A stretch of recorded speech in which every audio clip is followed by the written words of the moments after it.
اهدنا الصراط المستقيم. الحمد لله وكفى، والصلاة والسلام على خاتم الرسل وسيد الأنبياء وعلى آله وأصحابه الأتقياء. أما بعد، فأعوذ بالله من الشيطان الرجيم. بسم الله الرحمن الرحيم. والفجر وليال عشر والشفع والوتر والليل إذا يسر هل في ذلك قسم لذي حجر ألم تر كيف فعل ربك بعاد إرم ذات العماد التي لم يخلق مثلها في البلاد وثمود الذين جابوا الصخر بالواد وفرعون ذي الأوتاد الذين طغوا في البلاد فأكثروا فيها الفساد فصب عليهم ربك صوت عذاب إن ربك لبالمرصاد. والفجر، قسم ہے فجر کی، ولیال عشر، اور 10 راتوں کی، والشفع والوتر، اور جفت اور طاق کی، واللیل اذا یسر، اور رات کی جب وہ جانے لگے. هل فی ذلک قسم لذی حجر، کیا ہے ان میں قسم عقل والوں کے لیے. الم تر کیف فعل ربک بعاد، کیا آپ نے دیکھا نہیں کہ کیا کیا تیرے رب نے قوم عاد کے ساتھ. ارم ذات العماد، ارم ستونوں والوں کے ساتھ. التی لم یخلق مثلها فی البلاد، وہ قوم کے نہیں پیدا کیے گئے ان جیسے شہروں میں. وثمود الذین جابوا الصخر بالواد، اور سمود جنہوں نے تراشا پتھروں کو وادی میں. وفرعون ذی الاوتاد، اور فرعون جو کیلوں والا تھا. الذین طغوا فی البلاد، وہ لوگ جنہوں نے سرکشی کی شہروں میں. فاکثروا فیہا الفساد، پس زیادہ کیا ان میں فساد کو. فصب علیہم ربک صوت عذاب، پس برسایا ان پر تیرے رب نے عذاب کا کوڑا. ان ربک لبالمرصاد، بے شک تیرا رب طاق میں ہے. سبحان ربک رب العزت عما یصفون، وسلام علی المرسلین والحمد للہ رب العالمین. اللهم صل على محمد وعلى آل محمد كما صليت على إبراهيم وعلى آل إبراهيم إنك حميد مجيد. اللهم بارك على محمد وعلى آل محمد كما باركت على إبراهيم وعلى آل إبراهيم إنك حميد مجيد. معزز سامعین، سورۃ الفجر کی ابتدائی 14 آیات آپ کے سامنے تلاوت کی ہیں. اللہ رب العزت ان کے مطابق صحیح بیان کی توفیق عطا فرمائے اور ہمیں قرآن و سنت پر عمل کرنے کی توفیق عطا فرمائے. اس سے قبل سورۃ الغاشیہ میں آخرت کی کامیابی اور ناکامی کا تذکرہ آپ حضرات نے سنا.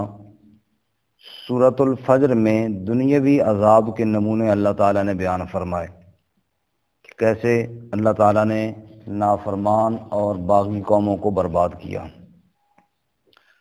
ابتدا میں اللہ تعالیٰ نے اہم اوقات کی قسم کھائی.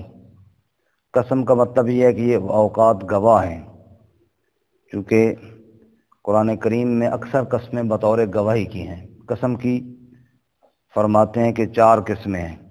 قسم کی کتنی قسمیں ہیں؟ 4.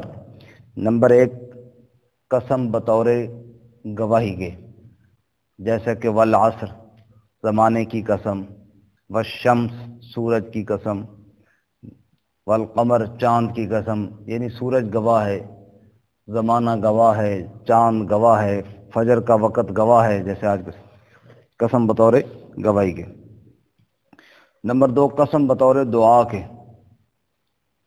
جیسے قرآن کریم میں لعمرک انہم لفی سکرتہم یعمہون، میرے محبوب صلی اللہ علیہ وسلم تیری عمر کی قسم۔ تو یہ قسم بطور دعا کے ہے، جس طرح بندہ دعا دیتا ہے نا اللہ کرے تیری عمر زیادہ ہو، جیتا رہے، یہ وہ ہے لعمرک، میرے محبوب جیتے رہو، تو یہ قسم بطور دعا کے۔ اور کہیں آتا ہے قسم بطور بد دعا کے، تیسری قسم قسم بطور بد دعا کے، جیسے کوئی قسم کھائے فرعون کی اور پھر کہے کسی ظالم سے کہ فرعون کی قسم تو بھی برباد ہوگا، تو یہ قسم کیا ہے؟ بطور بد دعا کے، جیسے وہ برباد ہوا ایسے تو بھی برباد ہوگا۔ اور چوتھی قسم قسم کی وہ ہے جو اللہ کے علاوہ کسی کی کھانی جائز نہیں ہے، وہ کسی کو معبود سمجھنا، عالم الغیب سمجھنا کہ وہ میرے حالات سے باخبر ہے، مجھے جان رہا ہے، دیکھ رہا ہے، اللہ کی قسم وہ صرف اللہ کی جائز ہے، اللہ کے علاوہ کسی کی جائز نہیں۔ حدیث پاک میں آتا ہے رسول اللہ صلی اللہ علیہ وسلم نے فرمایا لعن اللہ من حدث لغیر اللہ، کہ اللہ کی لعنت ہے جو اللہ کو چھوڑ کر کسی اور کی قسم کھائے۔ معلوم ہوا کسی کو معبود سمجھ کر کسی اور کی قسم کھائے تو وہ صرف اللہ تعالیٰ ہی کی جائز ہے۔ تو یہ قسم بطور گواہ کے ہے۔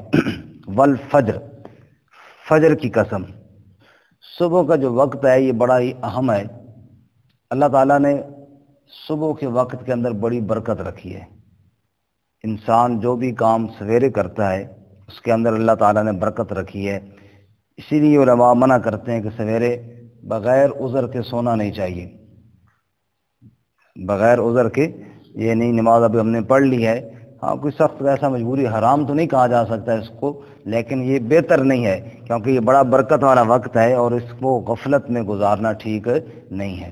والفجر، فجر کی قسم، ولیال عشر، اور 10 راتوں کی قسم۔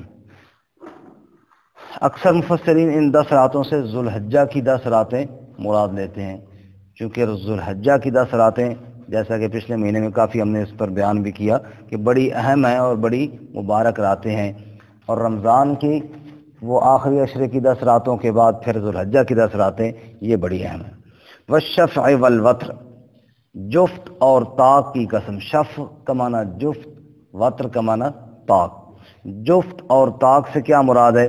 فرماتے ہیں اس سے عدد مراد ہے، جیسے بعض عدد جفت ہوتے ہیں بعض طاق ہوتے ہیں، ایسے انسان کی نماز کی جو رکعتیں ہیں وہ جفت بھی ہیں اور وطروں کی طاق بھی ہے، یا اسی طرح مغرب کی وہ فرض کیا ہے وہ طاق ہیں، جفت رکعتیں بھی ہیں اور طاق رکعتیں بھی ہیں، انسان کے اعمال اور اس کے نیک اعمال میں عبادات کی رکعتیں وہ مراد ہیں۔ بعض فرماتے ہیں جفت سے مراد مخلوق ہے اور طاق سے مراد اللہ تعالیٰ کی ذات ہے، اللہ ان اللہ وطر یحب الوطر، اللہ طاق ہے، طاق اللہ کو پسند ہے، اللہ ایک ہے اور مخلوق ساری جفت ہے، کوئی اکیلا نہیں ہے، ماں باپ کے بغیر کوئی بھی دنیا میں نہیں آیا، آدم علیہ السلام کو پیدا کیا تو آگے ان کی بھی جوڑی اللہ تعالیٰ نے حضرت حوا علیہ السلام کو بنایا، آگے نسل بھی چلا دی، تو مخلوق ہو گئی جفت اور اللہ ہو گیا طاق۔ فرمایا فجر کا وقت 10 راتیں اور مخلوق اور خالق کا تعلق، جیسے فجر کے وقت جناب لوگ اٹھ رہے ہیں اور جناب دوڑ رہے ہیں اللہ کے گھر کی طرف، تو یہ ایک تعلق ہے نا اللہ تعالیٰ کے ساتھ، ورنہ بستر کو چھوڑ کر آنا یہ کوئی آسان کام ہے۔ اسی طرح فرمایا کہ 10 راتیں وہ عبادات والی، ان میں جو لوگ اللہ کی طرف دوڑتے ہیں اور رجوع کرتے ہیں، تو یہ جفت اور طاق یعنی خالق اور مخلوق کا باہمی ایک گہرا ربط اور گہرا تعلق ہے، اللہ ہمیں بھی نصیب فرمائے۔ واللیل اذا یسر، اور رات کی قسم جب وہ جانے لگے، فجر سے تھوڑا اور پہلے دیکھو جب سحری کا وقت ہوتا ہے، جب رات جانے والی ہوتی ہے وہ وقت بھی بڑا اہم ہے۔ فرمایا رسول اللہ صلی اللہ علیہ وسلم نے اس وقت سحری کے وقت اللہ تعالیٰ آسمان دنیا پہ صدا لگاتے ہیں، اے سونے والو تم میں کوئی ایسا بھی ہے جو مجھ سے مغفرت مانگے میں اس کو معاف کر دوں، تم میں کوئی ایسا ہے جو مجھ سے رزق مانگے میں اس کو عطا کر دوں، اللہ تعالیٰ اس وقت خود صدا لگاتے ہیں۔ تو فرمایا کہ یہ بڑا اہم وقت ہے، اللہ ہمیں اس وقت بھی اٹھنا نصیب فرمائے۔ تو یہ اوقات ہیں جو بڑے مبارک ہیں، جو بڑے اہم ہیں۔ اللہ فرماتے ہیں حل فی ذالک قسم لذی حجر، کیا ان میں کوئی قسم ہے یعنی کوئی گواہی ہے لذی حجر عقل والوں کے لیے، یعنی عقل والے اگر غور کریں تو یہ اوقات بڑے اہم ہیں عقل والوں کے لیے، ان اوقات میں وہ اپنے اللہ تعالیٰ کی عبادت کر کے بہت کچھ حاصل کر سکتے ہیں، اللہ ہمیں نصیب فرمائے۔ حجر کا معنی عقل، حجر کا معنی ویسے رکاوٹ ہوتا ہے، رکاوٹ، عقل بندے کے اندر ہو نا تو کئی کاموں سے بندہ رک جاتا ہے، کہیں بولنا ہے عقل کہ یہاں پہ تو نے نہیں بولنا، ادھر جانا ہے عقل روکے گی ادھر تو نے نہیں جانا، یہ کام کرنا ہے عقل روکے گی یہ تو نے نہیں کرنا، تو رکاوٹ عقل لذی حجر عقل والے۔ اب اللہ تعالیٰ فرماتے ہیں جی یہ اوقات تو بڑے اہم ہیں اور عقل والے ان اوقات کی قدر کر کے ان اوقات میں اپنے اللہ کو راضی کرتے ہیں، لیکن بے عقل اسی طرح برباد ہوتے ہیں جیسے آگے اللہ تعالیٰ نے قوموں کے واقعات بیان کیے۔ پہلا واقعہ قوم عاد کا، الم تر کیف فعل ربک بعاد، شفیق صاحب ان فرنٹ سیٹ سے آ گئے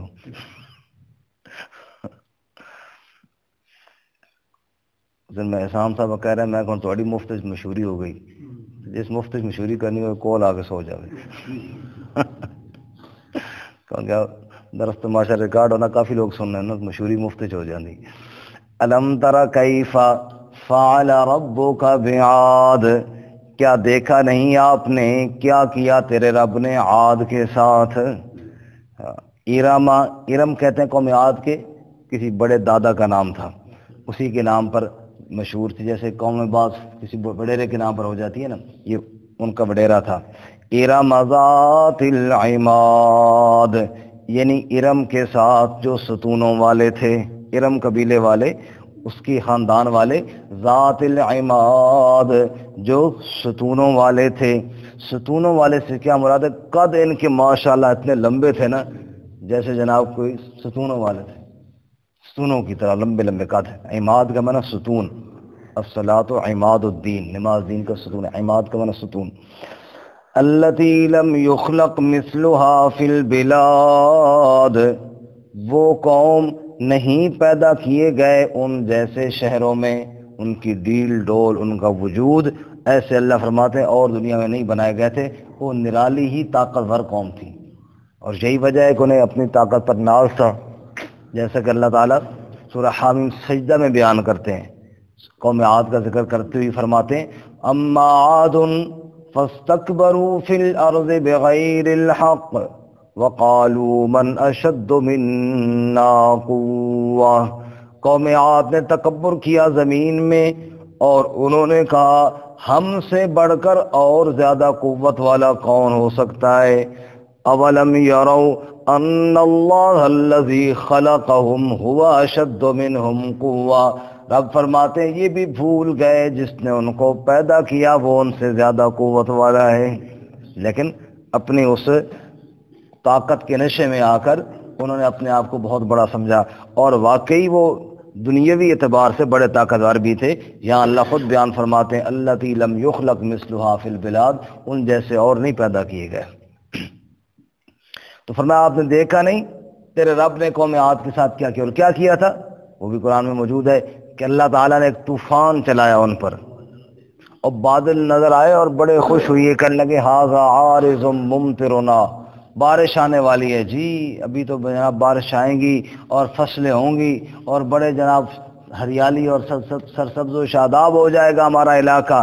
انہیں معلوم نہیں تھا ریح فیہا عذاب علیم، یہاں تو دردناک عذاب آنے والا ہے۔ تدمر کل شیء بامر ربہا فاصبحوا لا یری الا مساکنہم، ہر چیز کو ہوا نے برباد کر دیا اور نیست و نابود کر دیا۔ سخرہا علیہم 7 لیال و 8 ایام، اللہ کریم نے 7 راتیں اور 8 دن یعنی ایک ہفتے تک مسلسل ایسا طوفان چلایا، ان کو اٹھا اٹھا کر پھینکا اور سروں کو آپس میں ٹکرایا، اور پھر اللہ نے للکارا فہل تری لہم من باقیہ، کوئی باقی ہے ان میں، کوئی بچا ہے تو سر اٹھائیں۔ سب کو اللہ تعالیٰ نے، سب کے تکبر کو اللہ نے خاک کے اندر ملا دیا۔ فرمایا آپ کو معلوم نہیں قوم عاد کے ساتھ اللہ نے کیا کیا؟ تو اللہ تعالیٰ نے اپنی پکڑ سے محفوظ فرمایا۔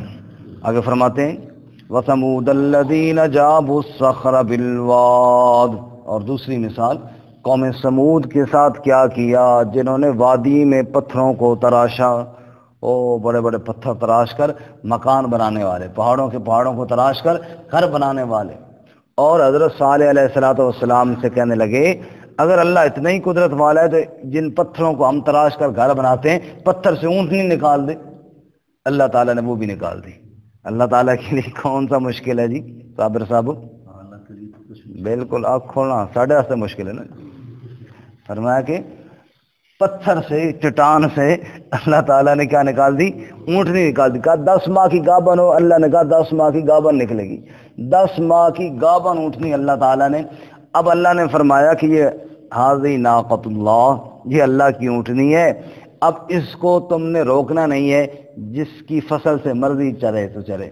اب دیہاتوں والے لوگ جانتے ہیں کہ جب کسی کی فصل میں کسی کا مال آ کر، جانور آ کے چر جائے نا، پھر برداشت کرنا کوئی آسان کام نہیں ہوتا۔ اس پر جناب کئی لوگ بڑے بڑے جھگڑے ہوتے ہیں، بعض دفعہ قتل بھی ہو جاتے ہیں۔ کسی نے مارا کسی کی گائے کو، اس نے آگے اس کو مار دیا، تو بات کہاں سے کہاں تک پہنچ جاتی ہے۔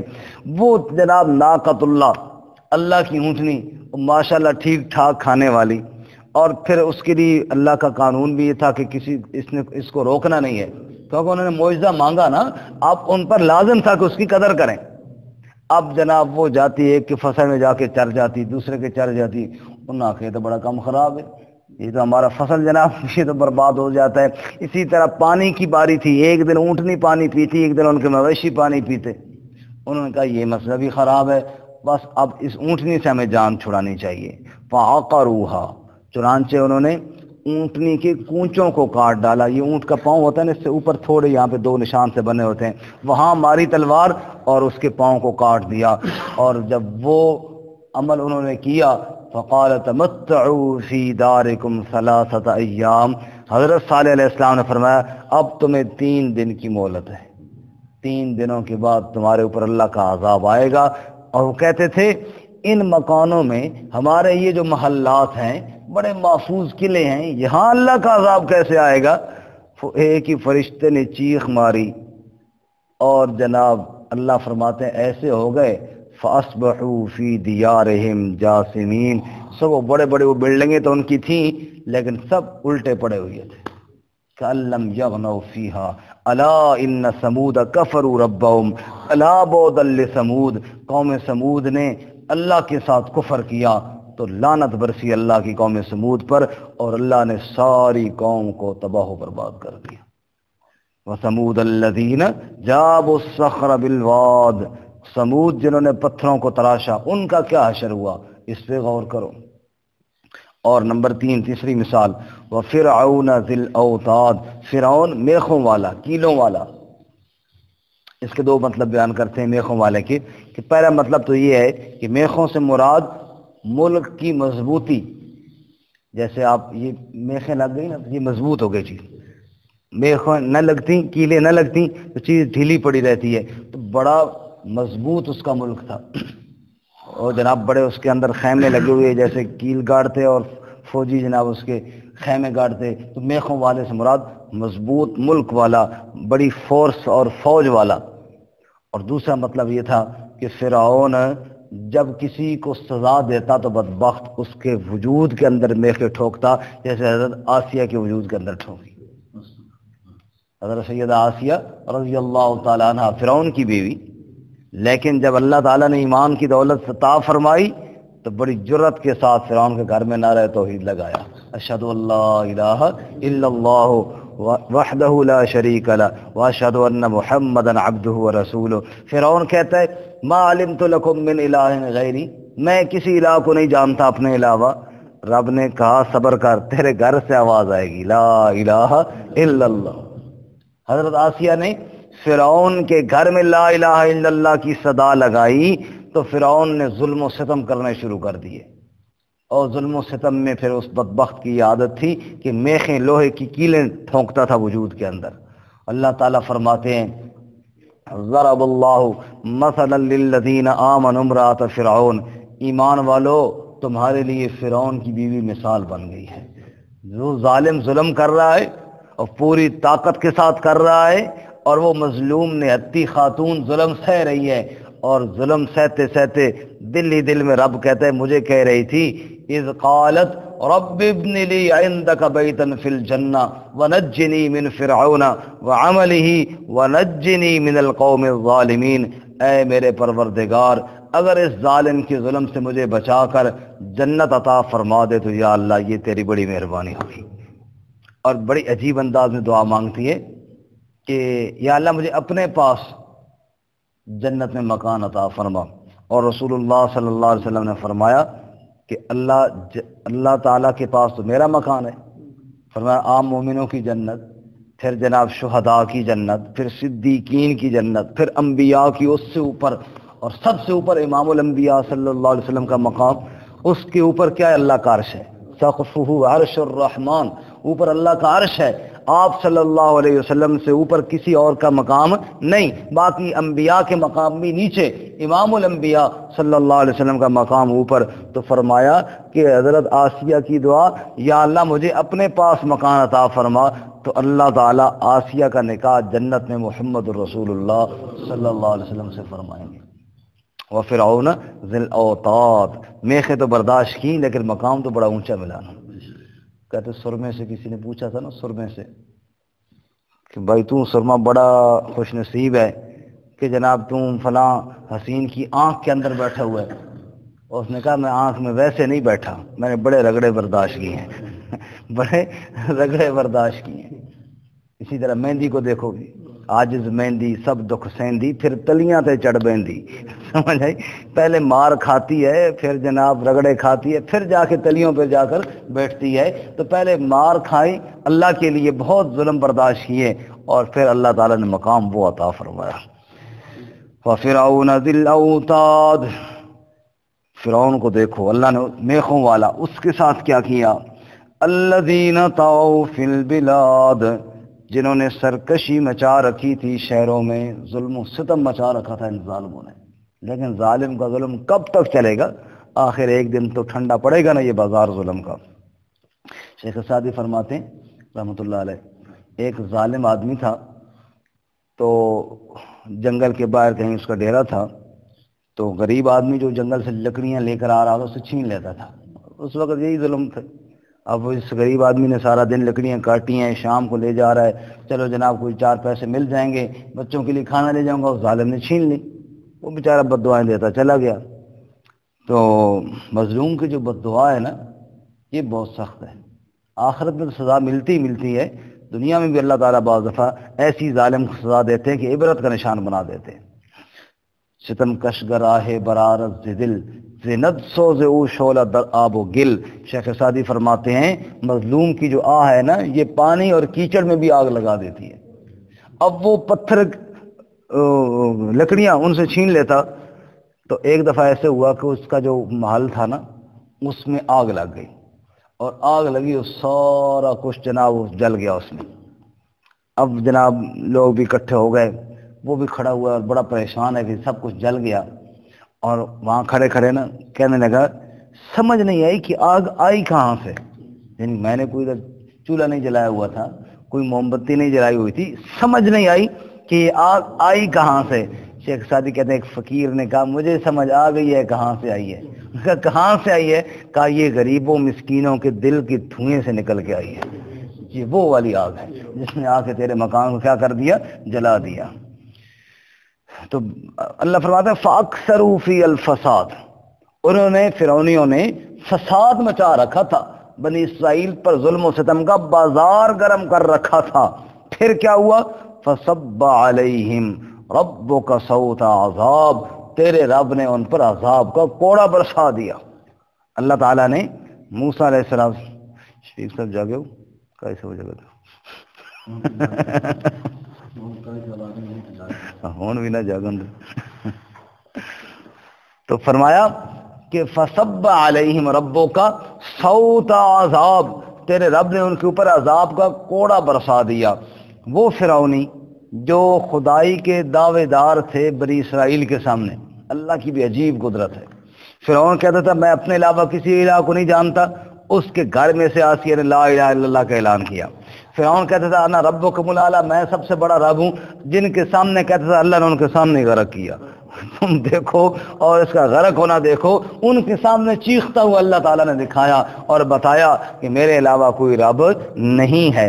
تو فرماتے ہیں جنہوں نے فساد مچایا، ظلم و ستم کیا، وہ آہیں مظلوموں کی ان کو لے ڈوبیں، اور پھر کیا ہوا؟ فصب علیہم ربک صوت عذاب، رب نے عذاب کا کوڑا برسایا اور پوری قوم کو اللہ تعالیٰ نے غرق کیا جب موسیٰ علیہ السلام کا پیچھا کرتے کرتے جا رہا تھا۔ اور سورہ ہود میں اللہ فرماتے ہیں یقدم قومہ یوم القیامہ فاوردہم النار، کہ فرمایا ایسا لیڈر بنا کہ آگے آگے خود جا رہا ہے، پیچھے پیچھے قوم کو لے کر جا رہا ہے، سیدھا جا کے دریا میں غرق کیا۔ اور دن قیامت کے اللہ فرماتے ہیں ایسے ہی آگے آگے جا کر ساری قوم کو جہنم میں جا کے غرق کرے گا۔